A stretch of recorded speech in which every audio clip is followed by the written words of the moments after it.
All right, so I wanted to show Serato Studio and the power and capability of the program. Now, there are some great things about it and also some things that can be improved on. So I'm going to show both the good and the bad when it comes to dealing with samples in the sample deck.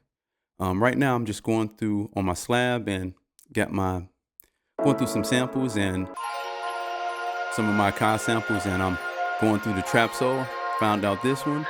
Okay, I like this one. I want to see if I can build up an idea from this particular one here.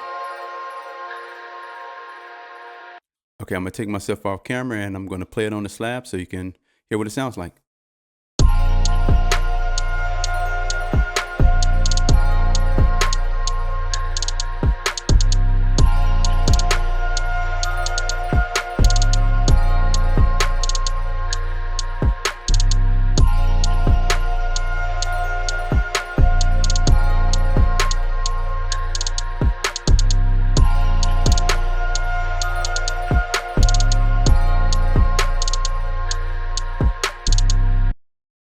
So now I want to show you how I was able to get the actual sample synced to the tempo and also talk about the pitch, getting the pitch corrected.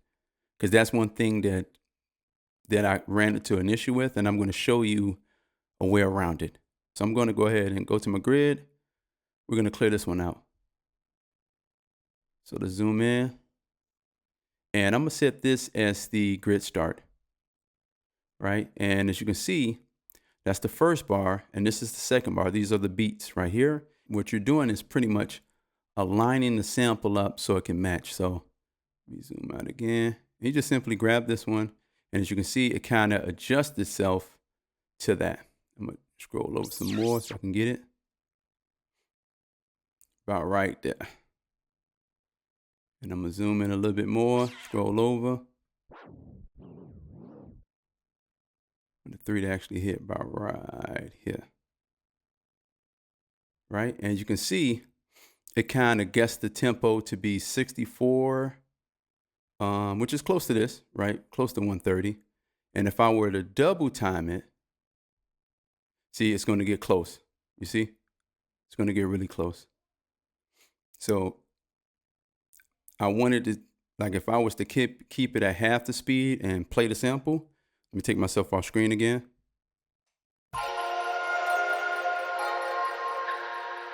See, it's trying to play it at a double speed. So I don't want it to do that. So I'm going to up the tempo, double time, and now watch how it falls into play. You see? Perfect.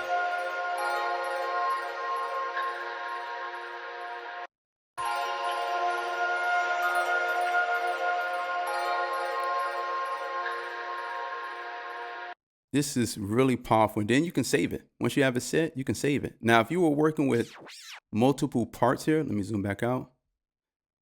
And I'm just zooming out with my mouse pad on the Mac by just the 2 fingers and moving your fingers up and down to zoom in and out.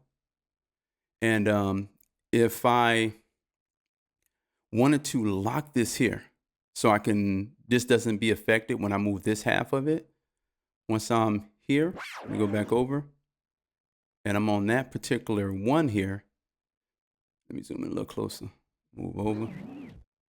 Because whatever the cursor is at, you can actually just set that and see it locks it in.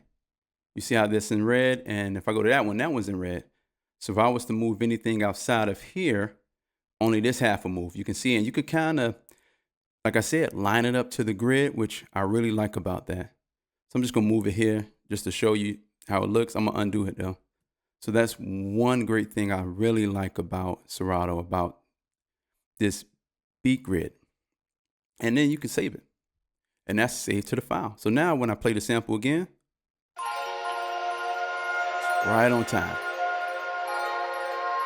And remember, it's matching the sample up to this tempo I have here. So I can actually go back to my encoder here on my slab, and I'm just going to change the tempo higher.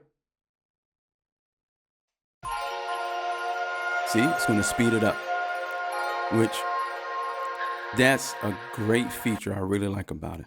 great feature. I'm gonna undo that so I can get it back to 130. The original tempo, as you can see of the sample, it shows 130 here. Now, when it comes to the pitch, that's where it runs into an issue. Not all the time. You know, when I play my own samples, and I'm gonna bring myself back on the screen now.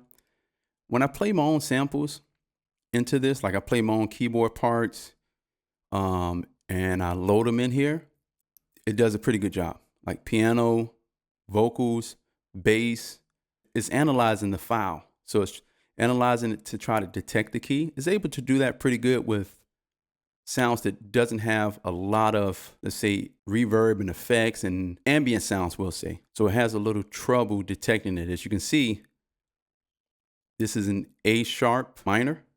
See, it's saying it is F minor. And that's one thing I think they can implement in Serato is allowing it to read the metadata on the file first. And then if the file doesn't have any metadata, then try to analyze it and guess it. Because what happens is it's trying to guess or analyze the file, and it's kind of hard for it to decode. And it's saying, I think it's F minor. And it's not.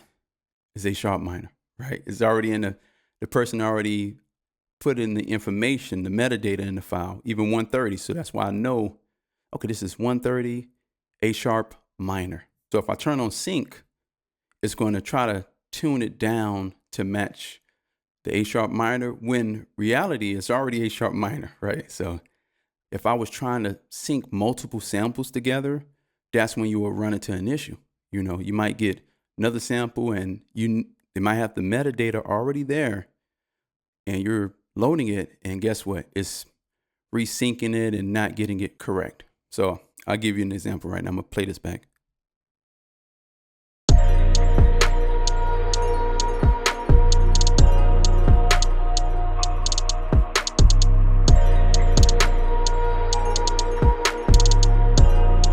All right, now I'm gonna turn the sync off. That's the original sample.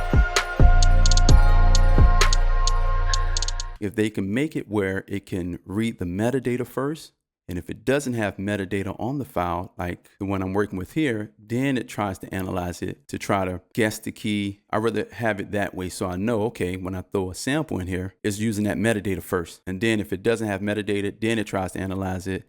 And if it still doesn't sound right, I just got to pitch it by ear. Turn off sync, pitch it by ear, you know, and try to get it to the right key, which is a little more work, but that happens with these samples, you know. So now I'm going to play a flute sound over top of this sample and drum beat I have, and I'm going to play it in A sharp minor.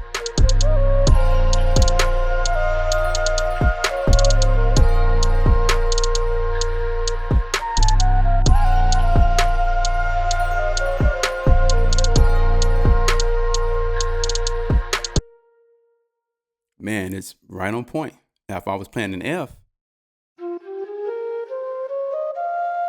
yeah, see, it's a whole different sound, you know. So if it can read the metadata, that would be good. Read the metadata first, analyze second, and then if all else fails, you just got to do it by ear. So hope this helps anyone who's been bringing in samples and trying to sync them together in Serato Studio. I hope this gives you a little bit more insight of it. As I keep learning more about the software, I'm going to keep putting out more information, you know, to help others, because, you know, it's a community. We got to help each other. All right. Peace.